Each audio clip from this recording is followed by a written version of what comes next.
Hey everyone, today we are talking about the following. Cristiano Ronaldo still making an impact on the pitch at 40. Milan pulling off the best summer transfer. Chelsea sealing the deal for Dileep. What on earth is Manchester City up to? Xabi Alonso's first big decisions at Real Madrid and Barcelona's bold new strategy. Let's get started! Cristiano Ronaldo delivered a decisive performance in Portugal's 2-1 comeback victory over Germany in the UEFA Nations League semi-final on June 4, 2025 at Munich's Allianz Arena. Florian Wirtz opened the scoring for Germany at the 48th minute, heading in a cross from Joshua Kimmich. Portugal equalized in the 63rd minute through substitute Francisco Conceição, who scored with a curling shot from outside the box. Just 5 minutes later, in the 68th minute, Cristiano Ronaldo netted the winning goal. He finished a low cross from Nuno Mendes, making his 137th international goal. Cristiano Ronaldo is still decisive in big games at 40 years old and helped Portugal beat Germany for the first time in 25 years. I cannot believe it. Me too, my friend, me too.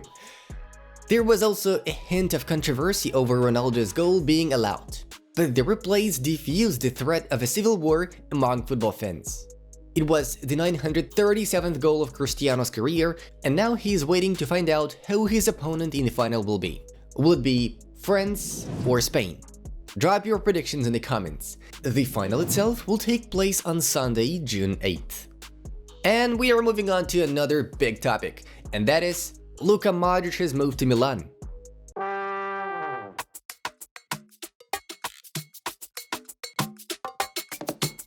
I consider this transfer to be perhaps the best of this offseason. Free, minimal risks, champion mentality. It looks like Milan can rebuild perfectly under the new sporting director Igli Tare. The club's new head coach Massimiliano Allegri has made Modric a top priority, aiming to bring his experience and leadership to the squad. Modric, a lifelong admirer of AC Milan, has expressed interest in the move, viewing it as an opportunity to continue competing at the high level while preparing for the 2026 World Cup, which he plans to be his final tournament. Despite Milan's absence from European competitions this season, the club offers a competitive league, a high quality of life, and a familiar environment, factors that appeal to Modric. The proposed deal is expected to be a one-year contract with an option for extension, allowing Modric to manage his playing time effectively. Financial terms are not anticipated to be a barrier, as Modric is not seeking a lucrative contract. His addition would provide Milan with a seasoned leader and could positively influence the team mentality and performance. Serie A is already expecting a battle of football old-timers. It's a cool sketch for the new season, isn't it?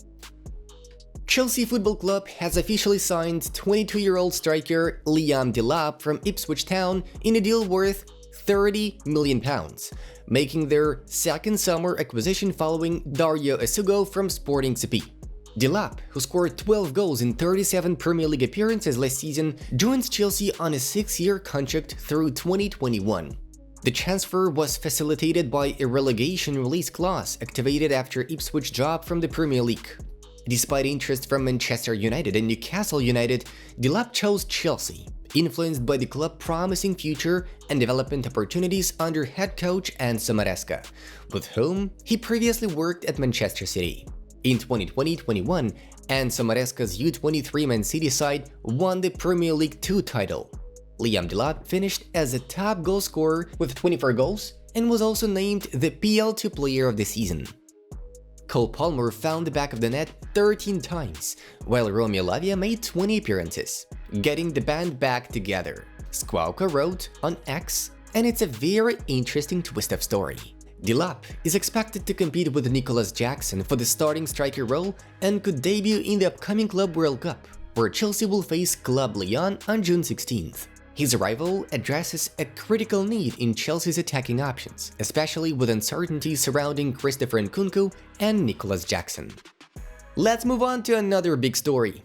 AC Milan will receive a guaranteed €57 million from Manchester City for Tangiani Rangers. According to Fabrizio Romano, both clubs have agreed on a fixed fee of €57 million for the 26-year-old Netherlands international midfielder. The total deal could increase to €65 million through easily achievable bonuses. Additionally, there are harder-to-reach bonuses included, which could raise the final value of a transfer to 70 million euros. This marks a major move for Rangers and a significant deal for Milan. Rangers had an outstanding 2024-25 season with AC Milan, scoring 15 goals and providing 5 assists, earning him the Serie A Midfielder of the Season accolade. Despite Milan's 8th-place finish in the league, his performance stood out, making him a key target for City's midfield reinforcement following Kevin De Bruyne's departure. This transfer is part of Manchester City's broader strategy to revamp the squad after a trophyless season. In addition to Rangers, the club is pursuing Wolves' left-back Ryan Aït-Nouri and Lyon's attacking midfielder Ryan Cherokee, aiming to strengthen multiple positions ahead of the upcoming Club World Cup and the 2025-26 season. Rangers' versatility allows him to operate as holding midfielder, central midfielder, or attacking midfielder, making him a valuable asset for Pep Guardiola's tactical plans. The most interesting thing about Manchester City's transfer campaign is what's next. How are they still able to buy anyone and everyone with 115 possible infringements? This is the most important question. What are your thoughts, friends? And the next topic is Real Madrid and the first decisions of Xabi Alonso. The Marca journalist José Felix Diaz told us about what is already known, and I studied this material especially for you friends. Subscribe. I always tell you the most interesting things from the world of football. So, what is the material about? The key points. At Bayer Leverkusen, Xabi Alonso successfully used a 3 centre-back system to win the Bundesliga, something never done before in the club's history. At Real Madrid, he plans to switch to a 4-3-3 formation as the main system. Hello, doggy. Hey. Say hi to our subscribers. At Real Madrid, he plans to switch to a 4-3-3 formation as the main system, moving away from the 5-defender setup. The current squad isn't suited for 3 centre-backs due to injuries to Militao, Rudiger and Alaba. Alonso only has Asensio and Housen fit for the Club World Cup. Academy defenders Jacobo Ramon and Aguado, and Tchouaméni, who is preferred in midfield, will help cover the shortage. A new centre-back signing is possible, but not a priority. Alonso emphasizes full defensive commitment from the front line. One player can be exempt from tracking back, but not more.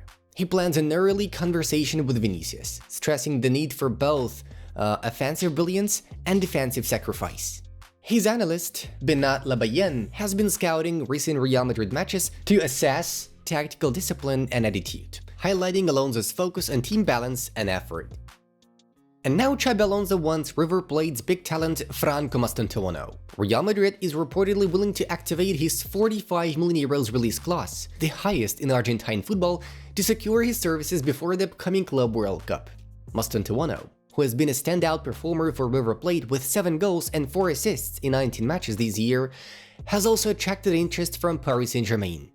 To counter PSG's advances, Real Madrid has dispatched chief international scout Joni Calafat to Buenos Aires to negotiate directly with the player and his representatives.